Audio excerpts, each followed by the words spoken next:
Je vous retrouve ce jour, ce matin, pour parler autour de la parole du Seigneur Jésus-Christ.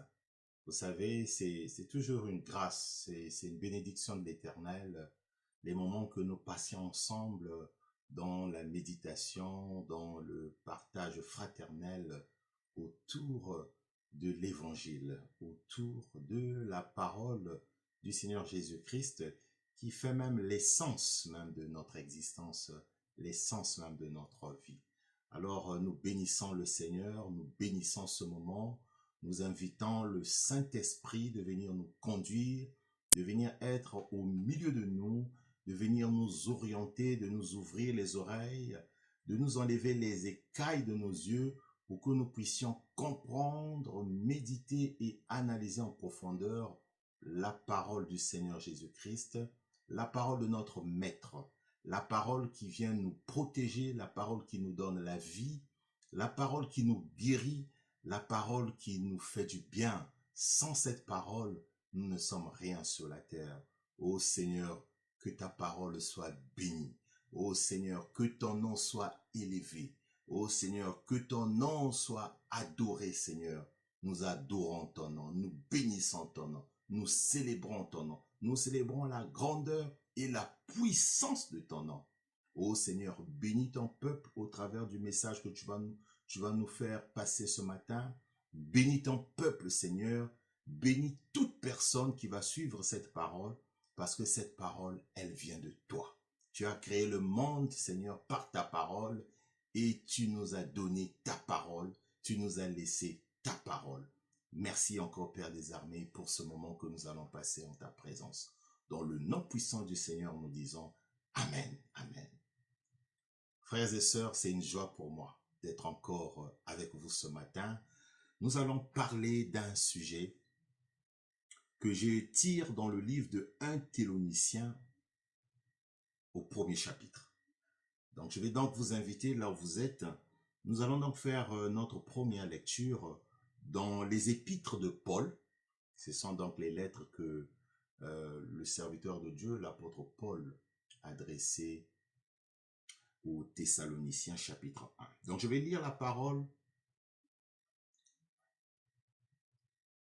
1 Thessaloniciens chapitre 1, au premier verset, il est écrit « Paul et Sylvain et Timothée à l'église des Thessaloniciens, qui est en Dieu le Père et en Jésus-Christ le Seigneur, que la grâce et la paix vous soient données. Nous rendons continuellement grâce à notre Dieu pour tous, faisant mention.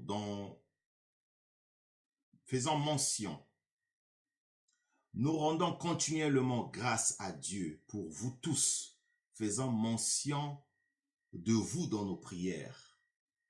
Nous rappelons sans cesse l'œuvre de votre foi, le travail de votre charité et la fermeté de votre espérance en notre Seigneur Jésus-Christ devant Dieu notre Père. Nous savons, frères bien-aimés de Dieu, que vous avez été élus. Verset 5. Notre évangile ne vous ayant pas été prêché en parole seulement, mais avec puissance, avec l'Esprit Saint et avec une pleine persuasion. Car vous n'ignorez pas que nous nous sommes montrés ainsi parmi vous à cause de vous. Verset 6. Et vous-même, vous avez été mes imitateurs et ceux du Seigneur en recevant la parole au milieu de beaucoup de tribulations avec la joie du Saint-Esprit. J'aimerais que vous souligniez ce verset 6, et je le répète, et vous-même, vous avez été mes imitateurs et ceux du Christ en recevant la parole au milieu de beaucoup de tribulations, avec joie du Saint-Esprit, en sorte que vous êtes devenus un modèle pour tous les croyants de la Macédoine et de l'Achée. Non seulement, en effet, la parole du Seigneur a retenti chez nous, chez vous, dans la Macédoine et dans l'Achie, mais votre foi en Dieu s'est fait connaître en tout lieu, de telle manière que nous n'avions pas besoin d'en parler. Verset 9. Car on raconte à notre sujet quel accès avions eu auprès de vous et comment vous êtes convertis à Dieu en abandonnant les idoles pour servir le Dieu vivant et vrai. J'aimerais que vous souligniez aussi ce verset 9. Je vais le répéter. Car on raconte à notre sujet quel accès nous avions eu auprès de vous et comment vous êtes convertis à Dieu en abandonnant les idoles pour servir le Dieu vivant et vrai. Verset 10. Et pour atteindre des cieux son Fils, qu'il a ressuscité des morts, Jésus, qui nous a délivrés de la colère à venir. Nous avons lu la parole du Seigneur Jésus-Christ et nous rendons gloire à Dieu pour sa parole et nous bénissons le Seigneur Jésus-Christ pour sa parole. Amen, amen, amen. Alors, nous sommes en train de lire ici et en train de méditer sur une lettre que l'apôtre Paul a adressée à l'église des Thessaloniciens. Donc, ça nous concerne aujourd'hui, cette lettre. Alors, l'apôtre Paul est en train de rappeler que le peuple de Dieu que nous sommes, nous continuons à rendre continuellement la gloire à Dieu.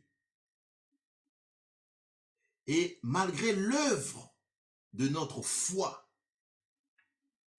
la charité, le travail de la charité, donc faire du bien aux autres, et l'espérance. Et l'apôtre Paul va plus loin, il parle de la puissance de la parole et de l'Esprit Saint de Jésus-Christ. Malgré tout cela,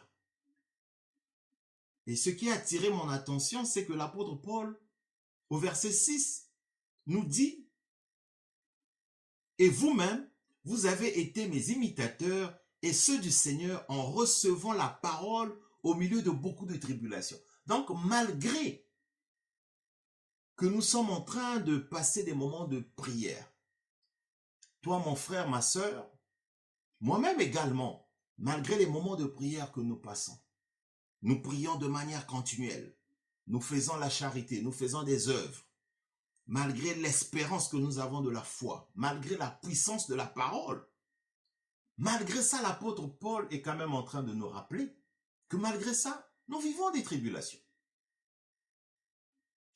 Je bénis le Seigneur que mon frère et ma sœur puissent comprendre la profondeur de ce message. Mon frère, ma sœur, ce n'est pas parce que nous avons une vie de prière continuelle que les tribulations ne seront pas arrimées à notre vie chrétienne. Malheureusement, ce n'est pas le cas. Et l'apôtre Paul, qui était inspiré par le Seigneur Jésus-Christ, parce que toutes les lettres que l'apôtre Paul a écrites auprès du peuple de Dieu que nous sommes, ce sont des lettres qui ont été inspirées par le Seigneur Jésus-Christ. Parce que le Seigneur Jésus-Christ est passé à un moment donné par le canal de l'apôtre Paul pour nous faire passer des messages. Donc ici, nous pouvons considérer que c'est Jésus qui parle au travers de l'apôtre Paul pour nous dire, mon peuple que vous êtes, vous qui suivez cette prédication, vous priez, vous avez une vie de prière de manière continuelle, vous faites la charité, nous faisons l'œuvre de la foi et l'espérance et la puissance de la parole du Seigneur Jésus-Christ qui accompagne notre vie chrétienne, malgré ça. Mais nous vivons des moments de tribulation. Et ce qui m'a plu et ce qui a attiré mon attention, c'est qu'après tribulation, c'est virgule, avec la joie du Saint-Esprit. J'aimerais que vous notez ça, vous encadrez ça dans vos Bibles. en recevant la parole au milieu de beaucoup de tribulations avec joie du Saint-Esprit. Alors, l'Esprit du Seigneur m'a amené à comprendre que, c'est-à-dire que la joie qui accompagne le Saint-Esprit après la tribulation, en fait, c'est la victoire. C'est-à-dire que malgré la tribulation, malgré cette vie de prière, cette vie continuelle de prière que tu as, mon frère, ma soeur, tu vas vivre des tribulations, ou tu vis des tribulations en ce moment, mais le résultat de tout ça, c'est la victoire du Saint-Esprit. Et je le déclare dans le nom puissant du Seigneur dans ta vie, que malgré toutes les tribulations que tu vas traverser, malgré toutes les tribulations que tu vas vivre, mais la joie et la victoire du Saint-Esprit soient ton partage dans le nom puissant du Seigneur Jésus-Christ. Reçois cette parole Réma pour toi ce matin, dans le nom puissant du Seigneur Jésus-Christ. Alors on va essayer de regarder, c'est quoi une tribulation? C'est quoi les tribulations? On peut définir les tribulations comme étant des situations désagréables que nous traversons. C'est vrai. Nous traversons des situations désagréables. Moi en premier, votre frère, votre pasteur et votre frère que je suis. Je traverse des tribulations comme vous. Et ces tribulations sont multiples et variées. Ce sont des tribulations diverses. Ça peut être dans ma vie familiale, dans ma vie professionnelle, dans ma vie relationnelle, dans mon quotidien. L'être humain traverse toujours des moments difficiles, quelquefois de doute. Il arrive quelquefois qu'on doute, qu'on a du mal à prendre une décision, qu'on a du mal à être orienté, qu'on a du mal à cerner un certain nombre d'événements. C'est pas étrange, mais ça fait partie de la vie chrétienne. Alors, on peut considérer toutes ces situations désagréables, malheureusement, comme étant des tribulations. Mais c'est aussi des obstacles que nous traversons. Et on peut aussi dire que ce sont les épreuves.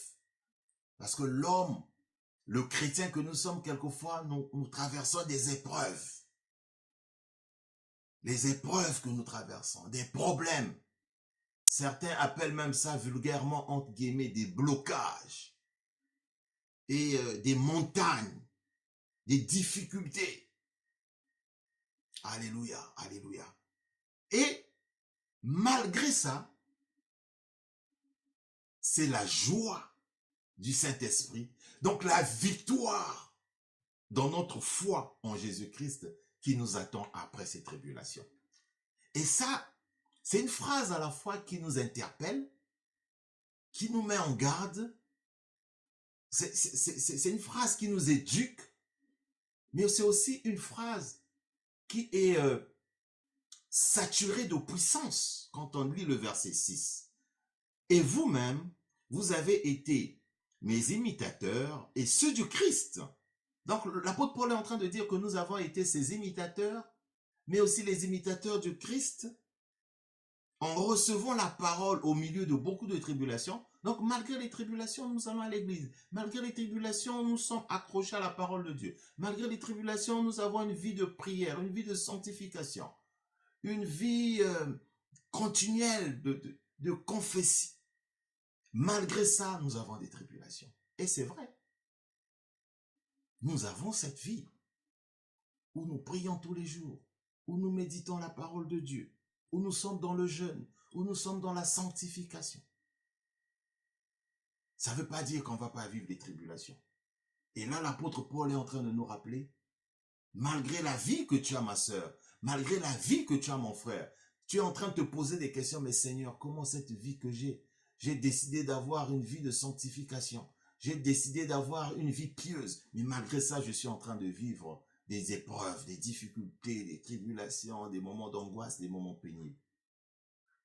Force est de constater que c'est malheureusement et heureusement ces épreuves qui nous fortifient, qui nous rapprochent encore de plus belle du Seigneur Jésus-Christ. Alors, je disais que les situations désagréables, les obstacles, les difficultés, les montagnes que nous avions en face de nous. Tout ceci est prévu, heureusement et malheureusement, dans la marche chrétienne. Alors, quand on va au verset 9, le verset 9 nous dit ceci. Car on raconte à notre sujet, donc à notre sujet à nous, quel accès avons eu auprès de vous et comment vous avez été convertis à Dieu en abandonnant les idoles pour servir le Dieu vivant et vrai.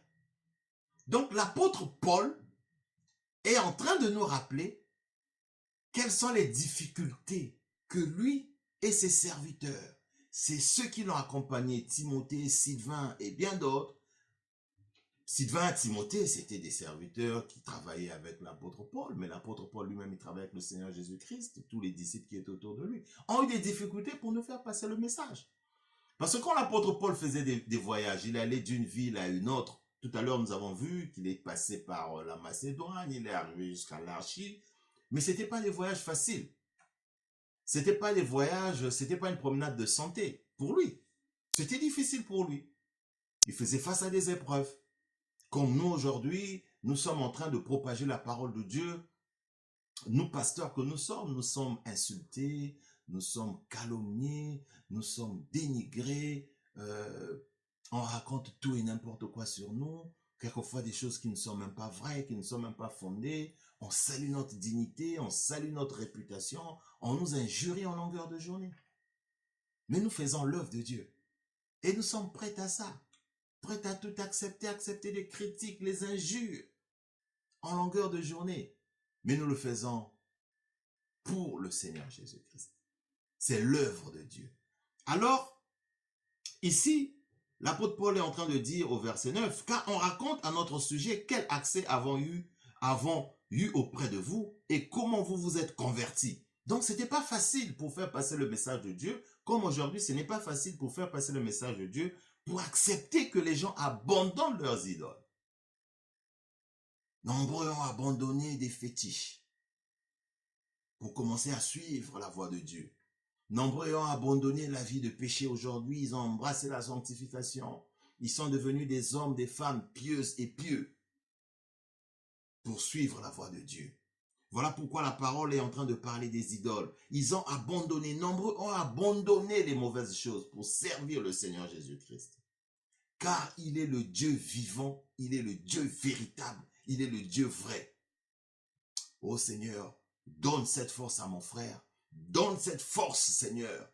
Donne cette conviction à mon frère et à ma sœur de reconnaître que c'est le Dieu vivant et c'est le Dieu vrai que nous sommes en train de prier. Celui qui a fait le ciel et la terre. Alléluia, alléluia, alléluia.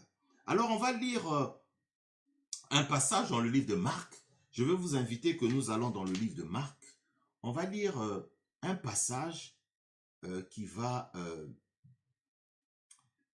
nous donner un autre regard de ce message que je suis en train de vous faire passer. Donc, on va dans le livre de Marc, au chapitre 11, entre le verset 22 et le verset 23. Marc 11, entre le verset 22 et le verset 23, je lis la parole au nom de Jésus. Il est écrit, Jésus prit la parole. Jésus prit la parole et dit, ayez foi en Dieu. Je vous le dis en vérité, si quelqu'un a dit à cette montagne, ôte-toi de là et jette-toi dans la mer, et s'il doute point en son cœur, mais croit que ce qu'il dit arrive, il le verra s'accomplir. Donc, ici, le serviteur de Dieu, Marc, est en train de nous rappeler que malgré cette montagne, malgré cet obstacle, malgré cette maladie, malgré ce blocage, malgré ce problème, malgré cette tribulation, parce que là, la parole est en train de nous parler de tribulation, mais si tu as la foi et que tu demandes à cette tribulation de se déplacer, cette tribulation va se déplacer. Dans le nom puissant du Seigneur Jésus-Christ. Marc 11, donc le verset 22 et le verset 23 dit, Jésus prit la parole et leur dit, ayez foi en Dieu. Je vous le dis en vérité. Si quelqu'un dit à cette montagne, donc si quelqu'un dit à cette tribulation, ôte-toi de ma vie, ôte-toi de là, jette-toi dans la mer, et s'il ne doute point en son cœur, mais croit en ce qu'il dit, arrive, et il le verra s'accomplir. Et je le déclare dans ta vie, que cette montagne, cette tribulation va disparaître dans ta vie, dans le nom puissant du Seigneur Jésus-Christ. Oui, je sais qu'il peut arriver que nous avions des moments de doute, des moments d'angoisse. Comment j'ai une vie de sanctification, j'ai une vie de prière, mais tel problème, telle tribulation ne cesse pas de partir de ma vie. Mais je déclare aujourd'hui que cette tribulation va te quitter dans le nom puissant du Seigneur Jésus-Christ. Alors nous allons faire une autre lecture, donc cette fois-ci dans le livre de 2 Thessaloniciens, donc juste le livre qui vient après le premier, donc cette fois-ci c'est 2 Thessaloniciens. Nous allons lire au 2e chapitre et nous allons lire quelques versets. Nous allons lire 2 Thessaloniciens chapitre 2, nous allons lire le verset 2, 3 et 4.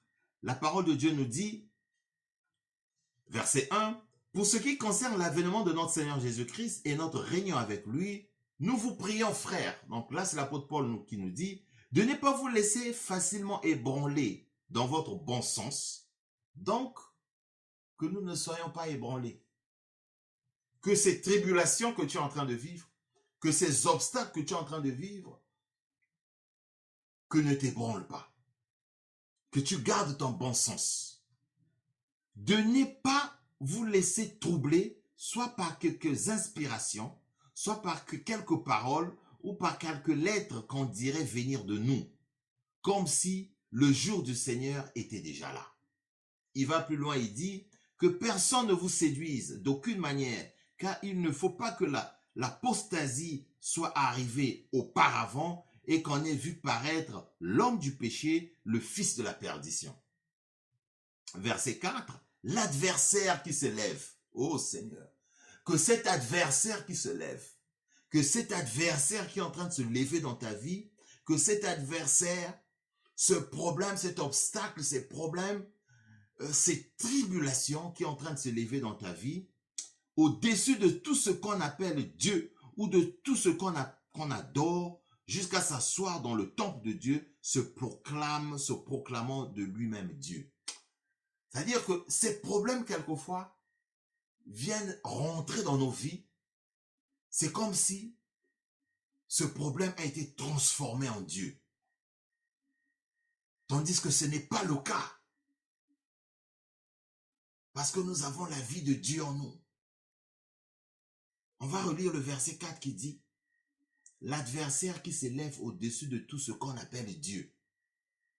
Donc la vie continuelle de prière que nous avions, comme l'apôtre Paul est en train de nous dire, ces obstacles quelquefois viennent se lever là.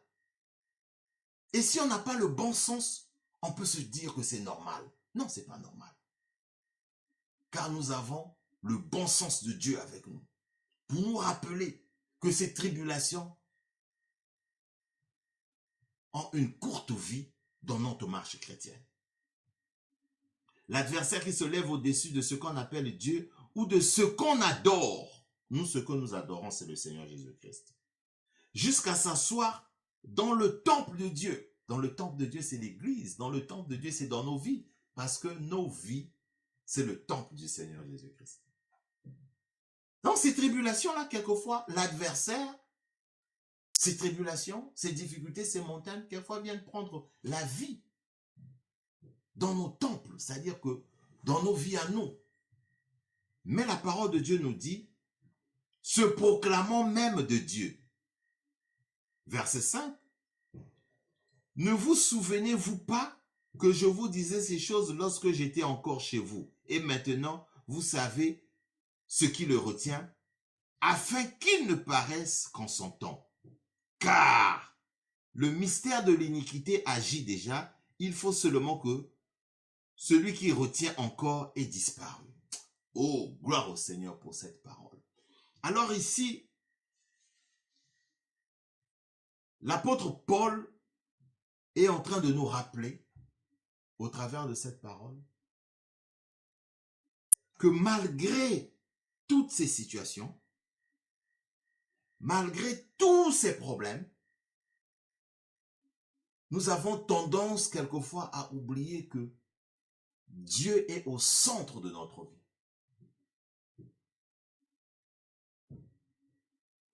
Et la parole de Dieu va nous amener aujourd'hui à comprendre quelles sont ces tribulations que le Seigneur est en train de nous parler. Et dans la méditation aujourd'hui, le Seigneur m'a amené, nous allons lire une histoire dans le livre de Luc, chapitre 4, et nous allons identifier 7 signes de différentes sortes de tribulations que nous vivons, que le peuple de Dieu traverse. Je vous invite donc d'aller dans le livre de Luc. Nous allons donc aller dans le livre de Luc. Saint-Esprit revient du Jourdain et fut conduit par l'Esprit dans le désert, où il fut tenté par le diable pendant 40 jours. Il ne mangea rien durant ces jours, et après qu'il fut écoulé, il eut faim.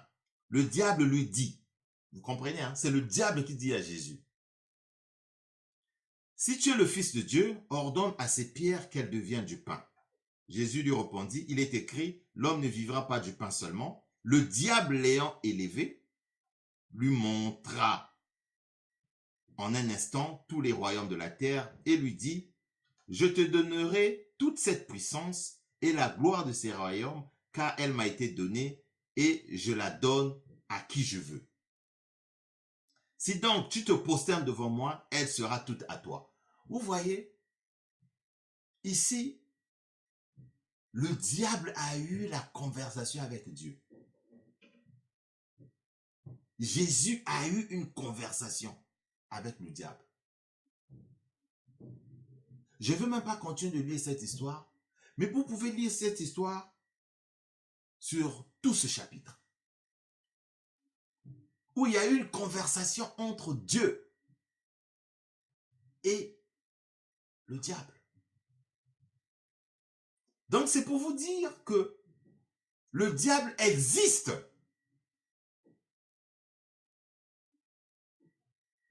En lisant donc cette histoire dans le livre de Luc, au chapitre 4, où il y a cette conversation entre Jésus et le diable. Je vous laisse lire sur l'écran et sur vos Bibles cette histoire. Vous allez voir que le Seigneur a discuté avec le diable. Il a tenté le Seigneur Jésus-Christ. Le diable a tenté notre Dieu. Et nous allons voir 7 aspects, 7 signes, 7 types de tribulations que vous vivez dans vos vies, ou peut-être un de vos parents vit. Si vous vivez ces situations, vous allez comprendre que ce sont les tribulations du diable. Et par la puissance de la parole du Seigneur Jésus-Christ, nous allons briser ces tribulations aujourd'hui par la prière.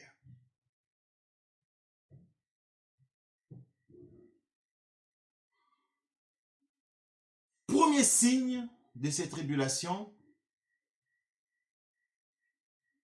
l'Esprit du Seigneur m'en a identifié 7. Aujourd'hui, nous allons nous focaliser sur 7 signes de différentes sortes de tribulations que le peuple de Dieu traverse. Nous avons lu ces tribulations, comment c'est manifesté, comment l'apôtre Paul nous fait allusion de ces tribulations, de ces montagnes, comme il est écrit dans le livre de Luc. Et l'Esprit du Seigneur m'a amené à identifier plusieurs signes, plusieurs sortes, plusieurs manières de ces tribulations, mais nous allons nous appesantir sur 7 signes aujourd'hui. Le premier signe, si dans votre vie, pour nos sœurs, vous avez des difficultés à concevoir et à garder une grossesse. C'est-à-dire que vous avez une grossesse, vous arrivez à concevoir, mais vous perdez la grossesse. Ça, ce sont des signes de la présence des tribulations dans votre vie. Un autre signe, ça concerne les hommes. Ces hommes ont du mal à avoir une fertilité. Ça rentre dans la même catégorie. Donc le numéro 1, ce sont des sœurs, nos sœurs, qui dès qu'elles sont enceintes, elles perdent tout de suite après la grossesse. Première hypothèse. Deuxième hypothèse, elles ont du mal à concevoir. Ce sont des signes des tribulations. Ou pour les hommes, ces hommes ne sont pas fertiles.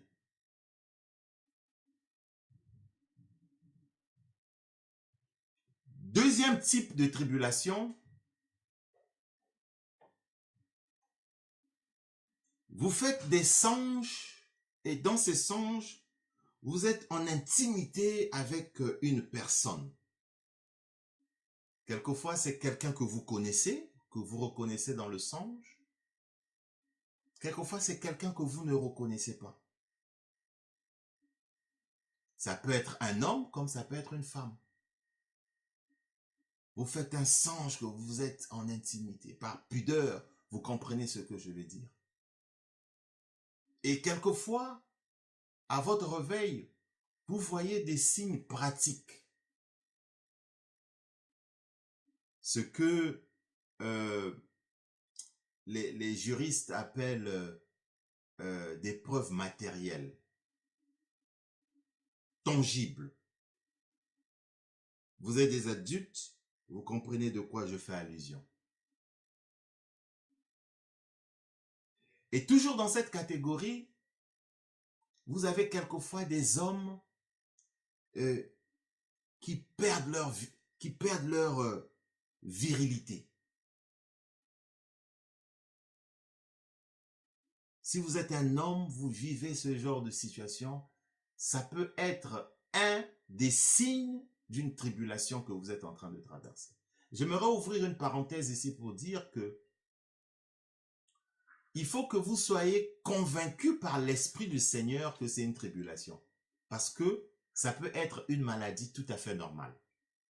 Attention, ne dites pas que non, le pasteur Fortuné dit que dès qu'on a ces signes-là, ça montre forcément un problème spirituel. Non, ça peut être un problème médical.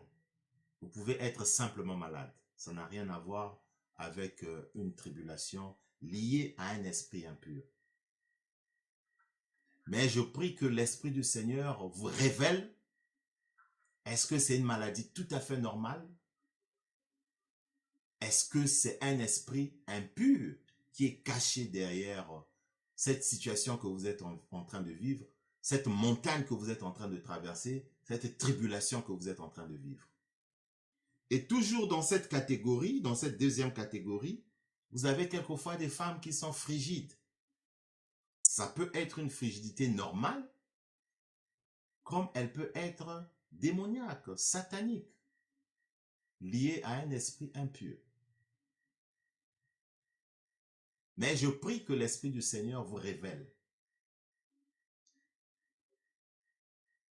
Troisième type de situation que nous pouvons appeler signe de tribulation que vous traversez dans votre vie, c'est un rejet sans raison apparente. Vous êtes quelquefois dans une relation sentimentale, quelquefois amicale simplement, ou même une relation professionnelle, mais vous êtes victime d'un rejet. Vous vous sentez rejeté. Quelquefois, vous êtes au bout d'une relation d'affaires, quelquefois au bout d'une relation amicale, quelquefois au bout d'une relation sentimentale, et subitement comme ça, il y a un rejet. Vous êtes rejeté. Les gens vous rejettent, mais sans raison apparente. Très souvent, ce sont des signes d'une tribulation satanique. Quatrième signe, c'est quand vous faites un songe et dans le songe, vous êtes en train de faire un mariage nocturne. Si vous avez une situation comme ça, vous avez un frère, une sœur qui vous raconte une histoire de ce genre, ou vous-même, si vous traversez une situation pareille, vous avez expérimenté ça, vous avez fait un rêve, vous avez fait un songe, et dans ce songe-là, vous êtes en train de faire, vous êtes en train de vous marier à quelqu'un ou à quelqu'une de manière nocturne. Ce sont des signes que vous vivez une tribulation dans votre vie. Une tribulation satanique.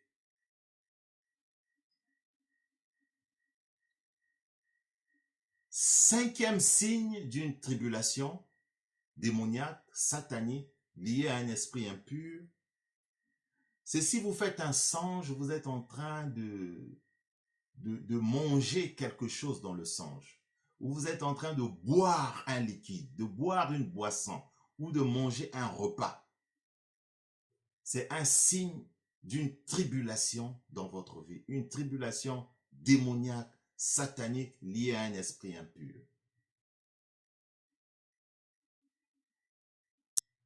Sixième signe d'une tribulation démoniaque, satanique, que le Seigneur est en train de nous révéler ce matin, c'est si vous faites un songe et dans le songe, vous êtes poursuivi par un animal.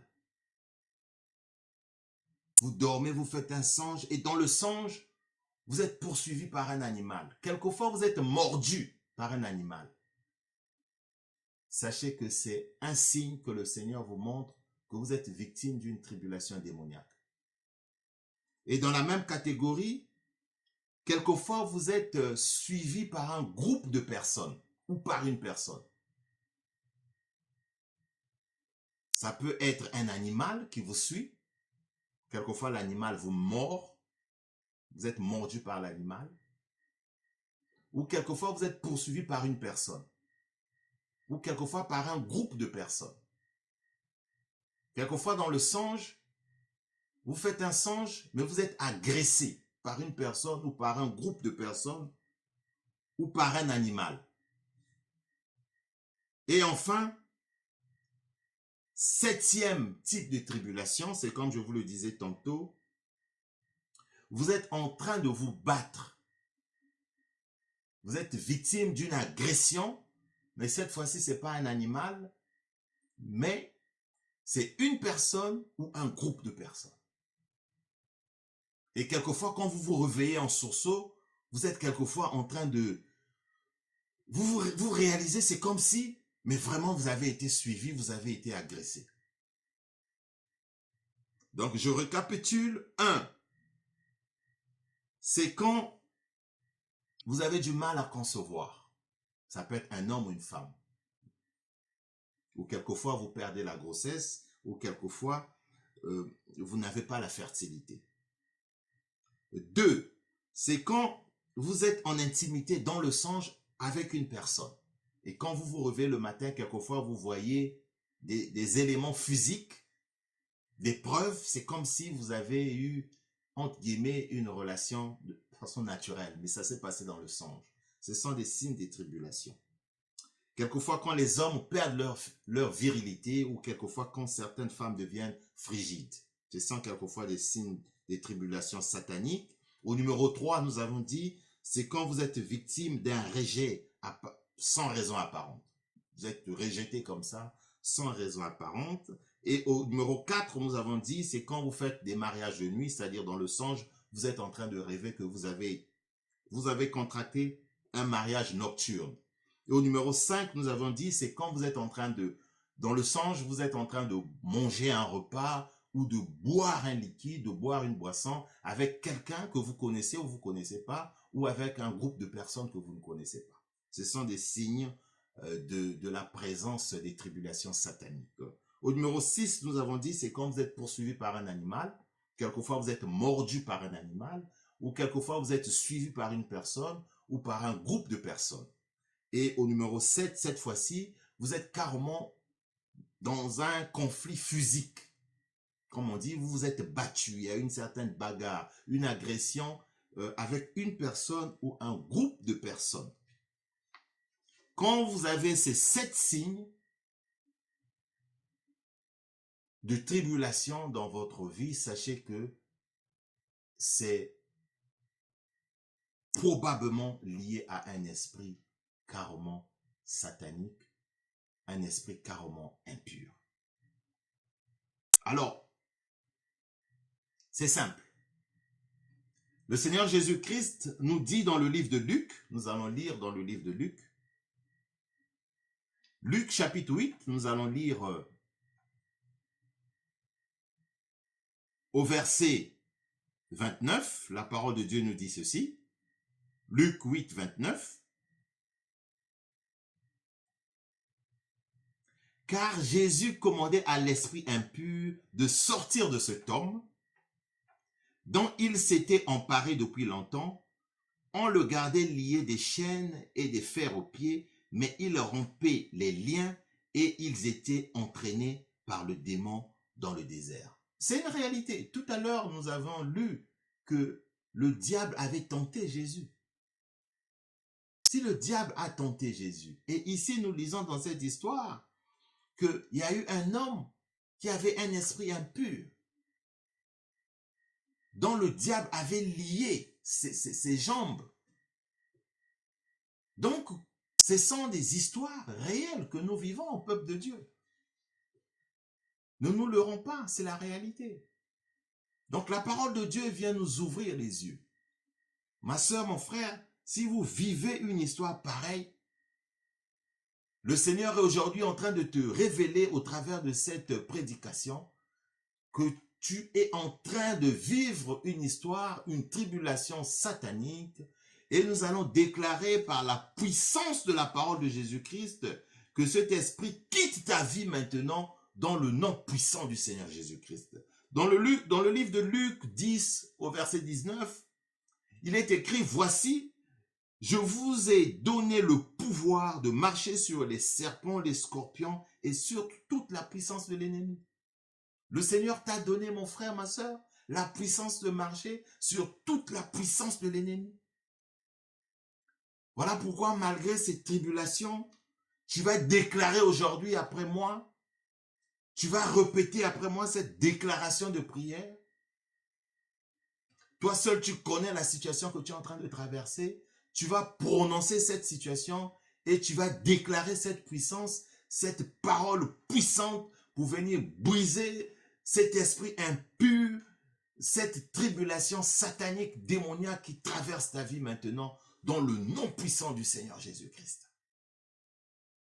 Tu vas donc, mon frère, ma soeur, répéter après moi. Toi, tu cites cette maladie ou tu cites cette situation. Si ce sont des rêves nocturnes, tu prononces cela. Comme le Seigneur l'avait dit à Ézéchiel de déclarer, et tu déclares, toi, je refuse ton influence. Tu répètes après moi, toi, tu prononces la situation que tu es en train de traverser. Je refuse ton influence. Je repousse ton contrôle sur ma vie. Je repousse ton contrôle sur ma vie. Tu n'as ni le droit, ni le pouvoir de m'affliger et de m'asservir parce que le pouvoir m'a été donné au nom de Jésus-Christ de marcher sur ta puissance. Dans le nom puissant du Seigneur Jésus-Christ, je déclare la défaite de cet esprit de tribulation. Je déclare la défaite de cette situation dans ma vie. Mon frère, ma soeur, pendant que je suis en train de répéter cette parole, cette déclaration de puissance, tu répètes après moi et tu te lèves, tu prends autorité. Tu prends autorité en te basant sur le livre de Luc 10, 19, car le Seigneur t'a donné la puissance de marcher sur tous ces esprits qui ne confessent pas le nom du Seigneur Jésus-Christ, tous ces esprits impurs, toutes ces tribulations que tu es en train de traverser. Toi, je refuse ton influence. Oui, tu refuses l'influence démoniaque. Tu refuses l'influence de cet esprit. Tu refuses l'influence de cette situation qui ne confesse pas le nom du Seigneur Jésus-Christ. Je repousse ton contrôle sur ma vie. Tu n'as ni le droit, oui mon frère, ma sœur, cet esprit de tribulation n'a ni le droit ni le pouvoir de t'affliger, de t'asservir. Ô Seigneur Jésus-Christ, car le pouvoir de Dieu t'a été donné au nom du Seigneur Jésus-Christ de marcher sur la puissance du diable, de marcher sur la puissance des ténèbres, de marcher sur la puissance de Satan dans ta vie au nom puissant du Seigneur Jésus-Christ. Oui, je déclare la restauration totale dans ta vie, dans le nom puissant du Seigneur Jésus-Christ. Je déclare la restauration totale dans ta vie, dans le nom puissant du Seigneur Jésus-Christ. Oh, que ces songes nocturnes disparaissent dans ta vie, que ces mariages nocturnes disparaissent dans ta vie. Toi, on t'a fait boire un liquide démoniaque dans un rêve, que tu reçoives la restauration aujourd'hui. Toi, on t'a fait manger un repas nocturne, tu reçois la guérison maintenant, la restauration totale. Toi, tu as fait un mariage démoniaque dans la nuit. Oh, tu as été en compagnie d'un sorcier, d'un mari de nuit, d'une femme de nuit. Tu as perdu ta virginité, tu as perdu ta virilité, tu as perdu ta fertilité. Reçois la guérison maintenant, reçois la restauration totale au nom puissant du Seigneur Jésus-Christ.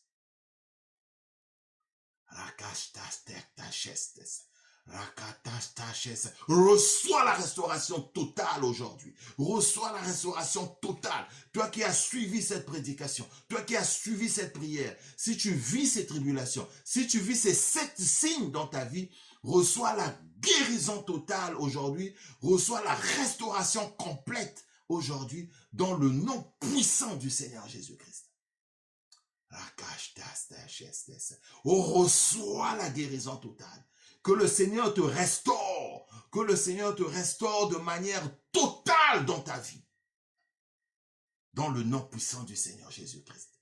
Dans le nom du Seigneur Jésus-Christ, reçois la guérison, reçois la restauration. Que la restauration soit ton partage. Que la restauration soit ton partage. Seigneur, je prie que ton peuple qui a suivi cette prière, ton peuple qui a suivi cette prédication, que si une personne a expérimenté ces 7 signes, ces 7 tribulations sataniques que je viens d'énoncer, tu as reçu la guérison aujourd'hui, tu as reçu la liberté aujourd'hui, tu as reçu la délivrance aujourd'hui, comme l'apôtre Paul te l'a rappelé, malgré ta vie de prière, malgré ta vie de sanctification, malgré le travail de charité, malgré l'espérance de la foi.